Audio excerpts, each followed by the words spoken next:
So today, let me take you to a journey through the narrow gullies and lanes of Varanasi for which it is famous, a city which is the most oldest and perhaps the most sacred in the entire world, a city which has been romanticized for its gullible atmosphere and relaxed feeling through the Bollywood movies and Indian film series, a city which was once the ancient capital of the entire cultural world, and today is for the entire India, a city whose heart pulses through the Indian civilization, a city which today holds a strong case for a vibrant revival.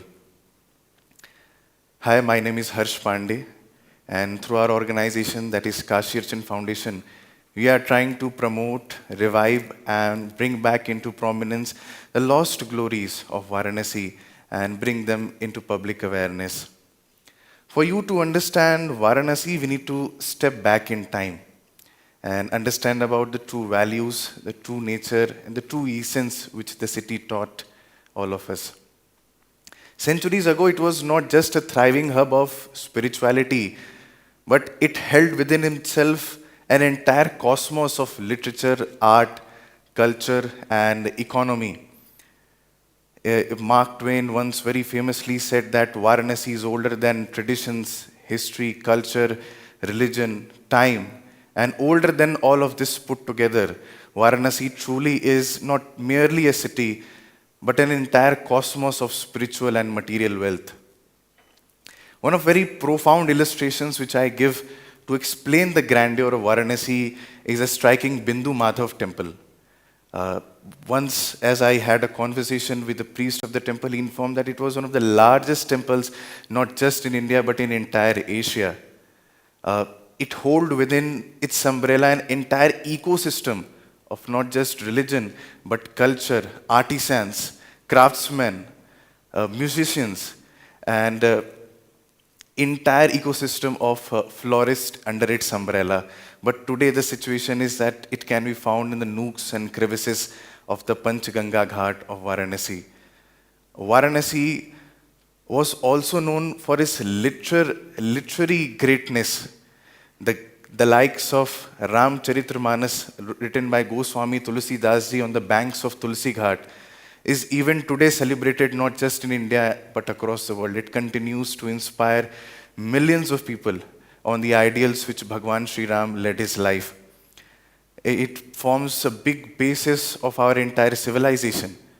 Not just this Sakar Bhakti of Bhagwan Ram, but we also have a Nirgun Shaka of Kabir. His impact can be felt by the sheer example that even today in our schools and colleges, we learn his dohas, we'll go through his teachings. He made great satires on the divisions of caste, creed, ethnicity, and faith, which were not then in great prominence or not part of the mainstream then even. Varanasi was also known for its music.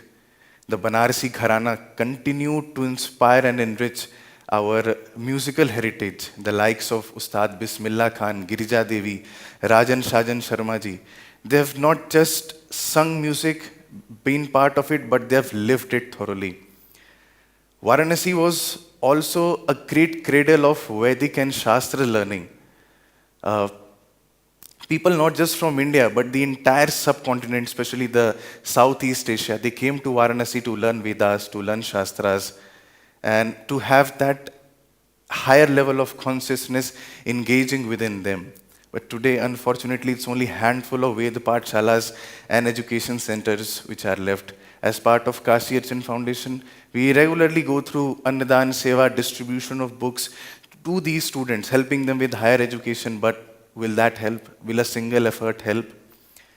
Ma Ganga, which flows through Varanasi Uttar Vahini, she has been an economic artery for not just Varanasi but perhaps entire North India. I believe that Ma Ganga gives employment to more people than Indian Railways, uh, supporting farmers, weavers, businessmen, and a wide strata of society, irrespective of caste, creed, or religion.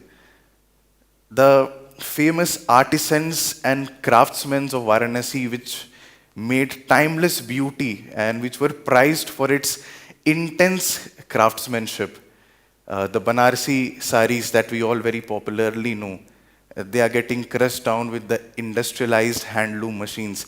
That art is getting lost today. No one in the newer generation is ready to take it up.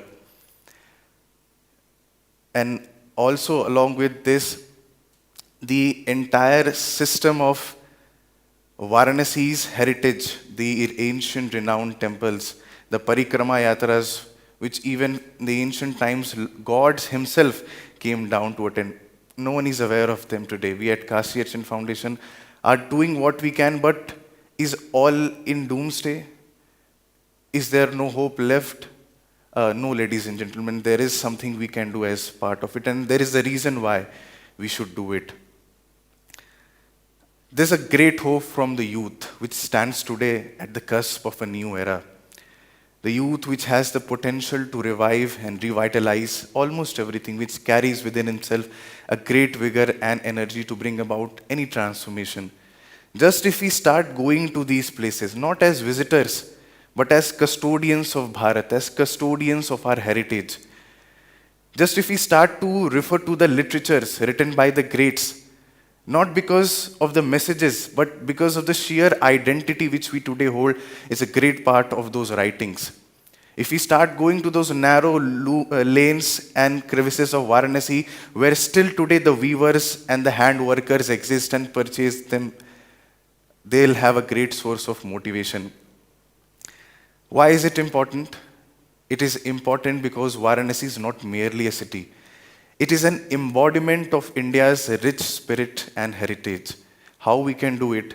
We can do it by honoring its past, by engaging in the present, and by investing in the future.